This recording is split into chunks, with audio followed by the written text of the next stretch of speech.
Hello, and welcome to the next Lukozer retro game review video. And well, this one is Zzzz. A very enthusiastic attempt at the title there. This is a text adventure game which was published by Mastertronic in 1985. As with all adventure games, well, I'm pretty sure it was all adventure games that Mastertronic published. This is by Les Hogarth and Clive Wilson. I cannot think of a single text adventure game that Mastertronic released that wasn't by these two, which of course means before you've even loaded it, you've got a pretty good idea of what to expect. So the premise of the game is that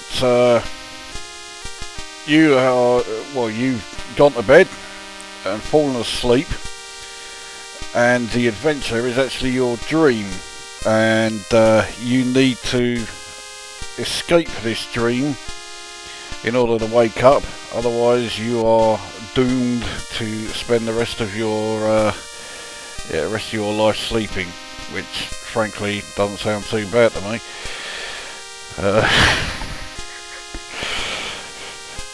Yeah, okay.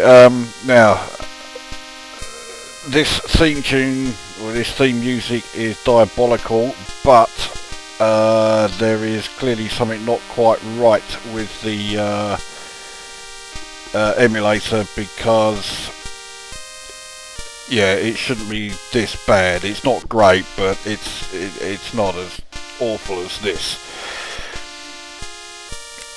So, alright, let's get a game underway then. So, do you wish to load data? Well, I don't have a saved game point, so no. So here we are, you cuddle up in your cosy bed, resting your head on the pillow and thinking of tomorrow. Your eyelids begin to fall. Press space to fall asleep. A sudden thirst awakes you, and, rising for a drink, you fall out of bed into a warm ocean. The bed drifts slowly away into the mist. You see a shoreline ahead. So, here we go, for the start, the introduction. And the first thing you will notice is that I've got the joystick in the wrong ports, so let's change them. Right, is that it is icon driven. So we have these icons here for enter, leave. This one will show you available exits, and then it will even highlight them here. So you would click on those to move in this direction.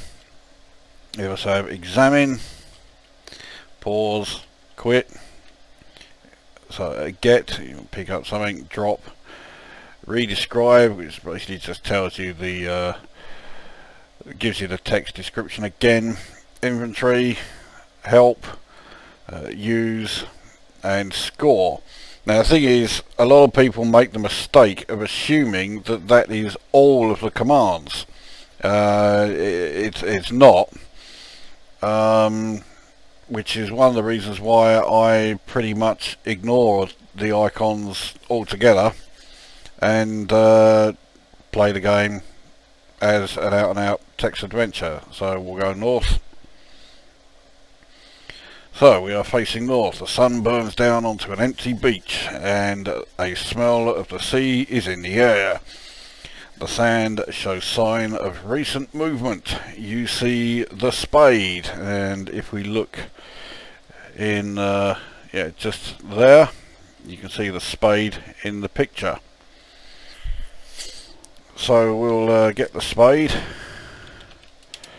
Right, so picked it up, as you can see, because it's no longer showing. Now it says the sand shows signs of recent movement, so let's try dig sand. You have uncovered an upturned bucket from which you can hear a muffled sound. So if we lift the bucket, A voice sighs, fresh air, and a face appears as the bucket is lifted clear. The sand here is wet and tightly packed. So, I mean, first of all, you saw the bucket. Now the bucket has been moved. I don't think I'm carrying it. But you can also now see the face of the person in the sand. Let me just check. Yeah, so, right, take bucket. Right, okay. Now, we dig the sand again to free this bloke who we've just uncovered. So dig sand. So kind, he says. I am the Sandman. He burrows into the sand and disappears. How odd. As you can hear, you get a sort of jingle. That's one of the things that makes this game a bit different to the usual Mastertronic adventure games. There's sort of animation in the graphics, and the SID chip is kept a bit busy with things like jingles and that being played.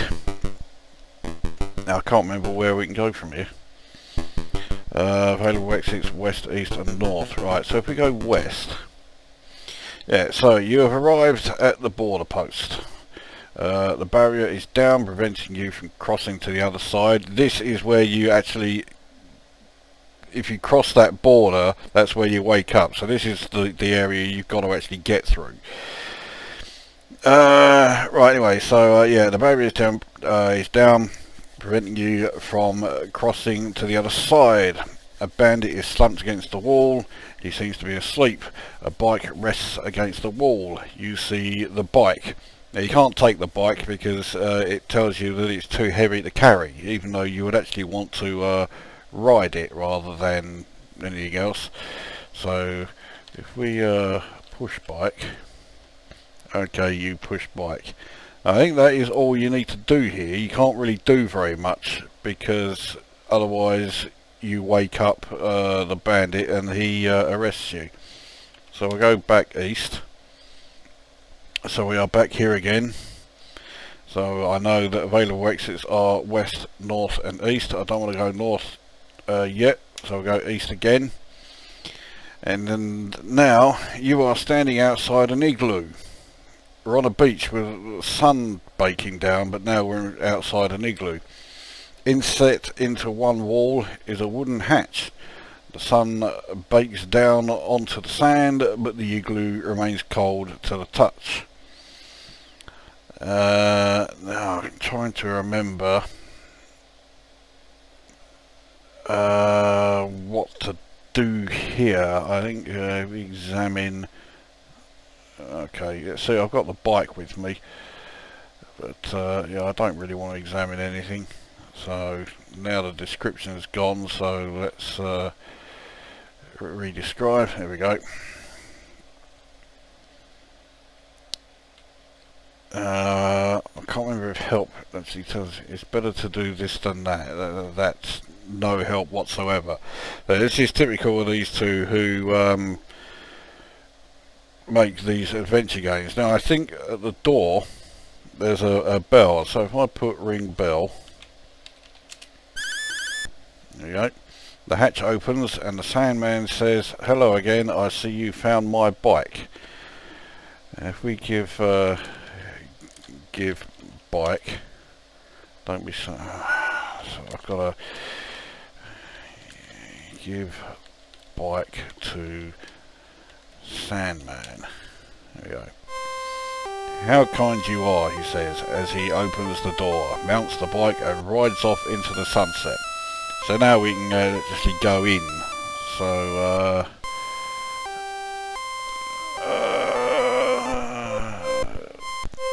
yeah, let's try enter. There we go. Right. So you are within the darkened igloo. It seems empty save for a fridge standing in one corner. The door to the fridge is open, probably to keep the food cold. So if we I think, right, look in fridge. Oh fuck, this is where it gets really annoying. I know there's some cheese in the fridge, but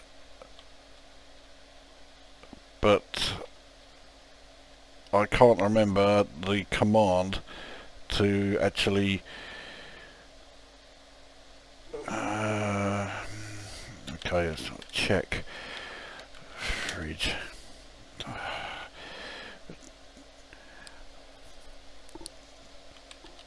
Examine fridge. The fridge is empty apart from some cheese. There we go. Right, so get cheese. Get the cheese. Right, now if we close the fridge, behind the door is a large chest tied with a tie. So untie chest. Okay, you untied chest. We'll take the tie and now open the chest, and I think there's a pistol in it.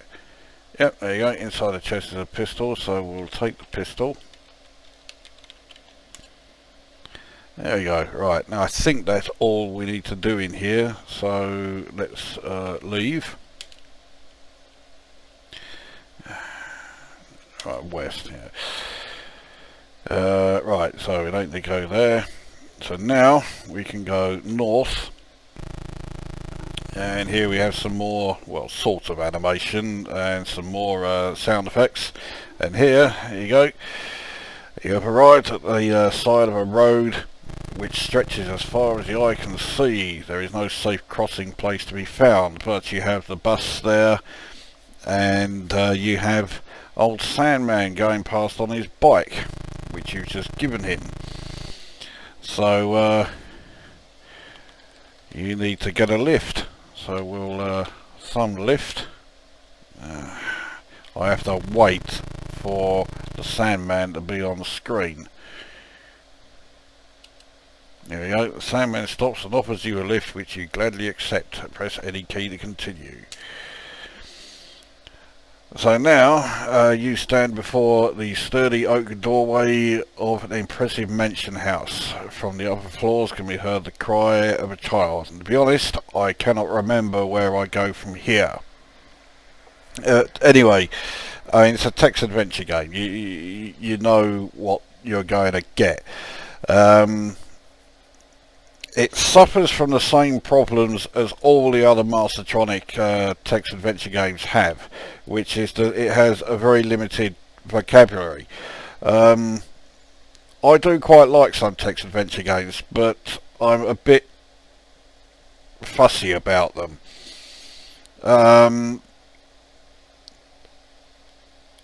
I need them to be a little bit more advanced than this, insofar as they need to have a better vocabulary. They need to understand more commands. This only understands very basic ones. There are a couple of exceptions to that rule, and I've already covered them in previous videos. Valhalla may be quite a big and quite, advanced game, but it does have a very limited vocabulary, and even more so the dungeons, that analog adventure game that I reviewed not all that long ago.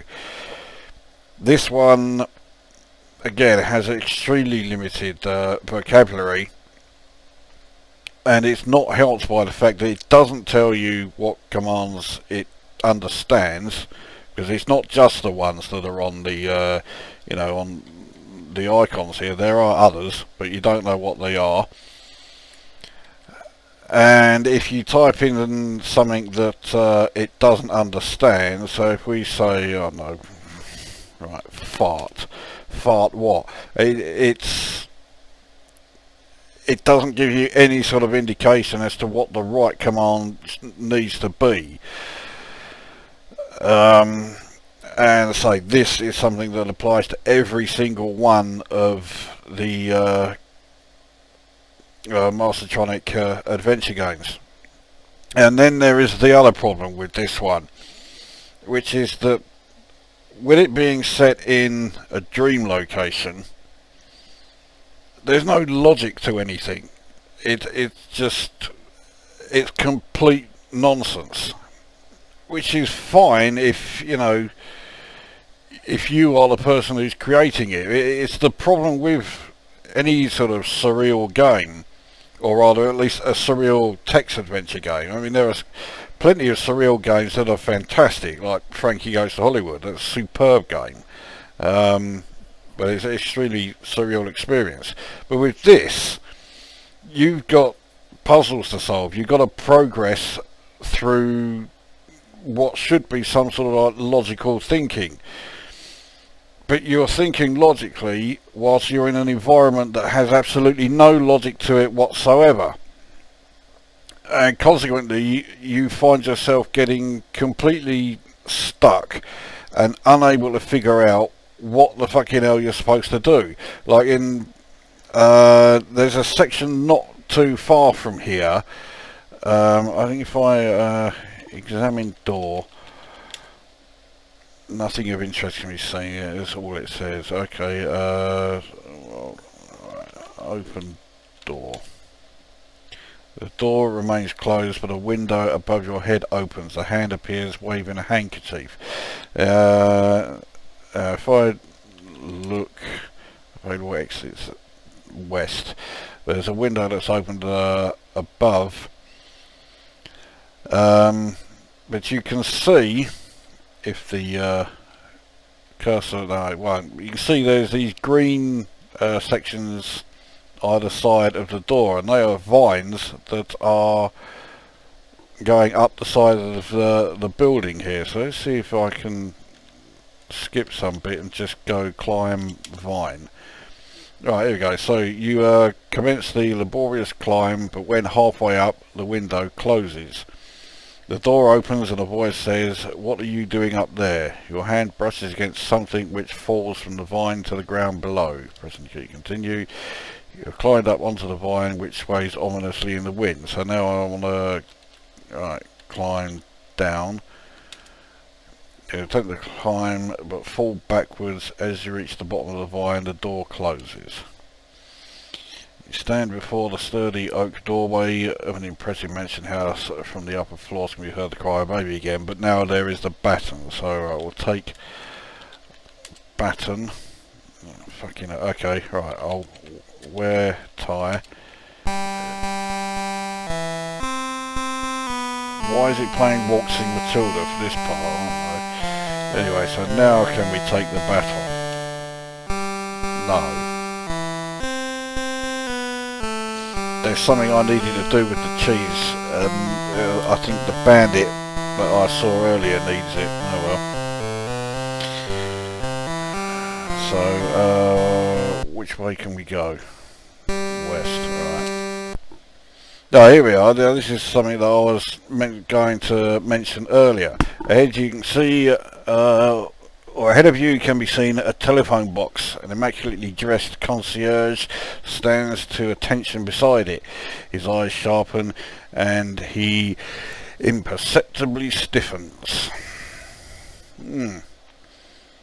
So, if we open door, although you are asleep trying to think, yeah. Okay, open telephone box. Okay, enter telephone box. Alright, so now we're inside the telephone box. Recessed in the back wall of the box is a hatchway. The telephone is to one side, but the dialing mechanism is missing. Now if we examine the telephone, the handset or handpiece is hanging off the hook. So I don't know if it's replace handpiece. Alright, there we go. As you replace it, the phone begins to ring. Okay, so let's try lift handpiece. Oh, says a pleasant voice going up. Okay, replace.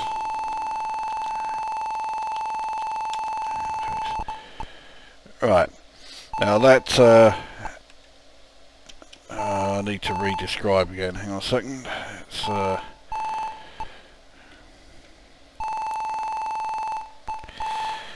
It's Okay, so if we examine the hatchway, nothing of interest can be seen. Well, that hatchway is a dumb waiter. So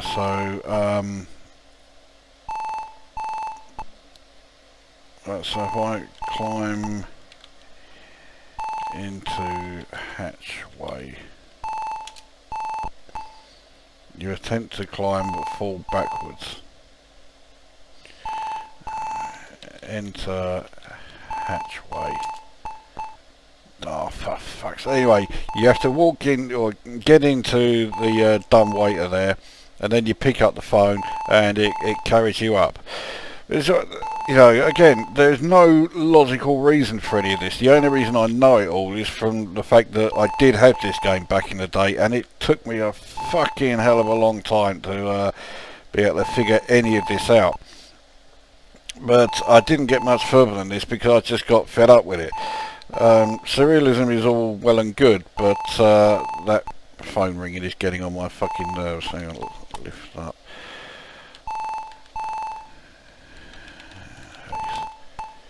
There we go. Right. And so because of that, it's ridiculous, and it's extremely annoying because, well, the only person who really had any idea of how to progress through this, or people, because it was, you know, with the two people who wrote the game. But otherwise, well,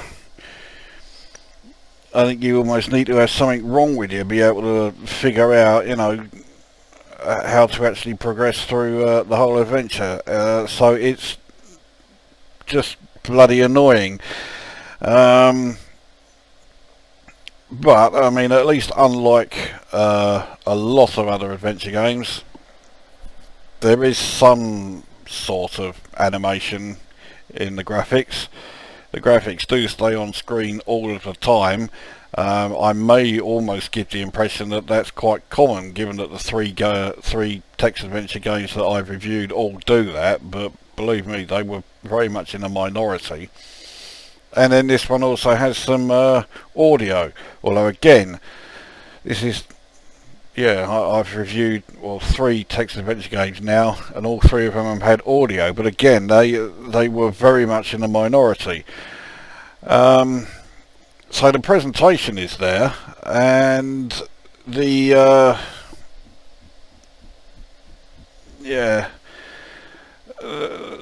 the game idea probably looked good on paper, but it just really doesn't work. You can't really have a text adventure game that just makes no sense. One of the big appeals of text adventure games is that the progression is a logical one, so it gives you the chance to actually think about the puzzles that it presents.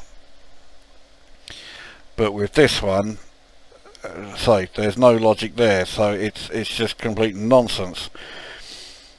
So I score it 3 out of 10. If you like adventure games and you want to have a stab at an adventure game that is just completely ridiculous, you may want to give this a look, but otherwise there's really not an awful lot here. So no. So this is how the title music should have sounded. So I give this 3 out of 10 then. I'm not all that impressed. Nice idea on paper, but it really shouldn't have been turned into a game. It wasn't exactly one of the best Mastertronic games I ever bought back in the day. That's this review then. So Zzzz gets 3 out of 10.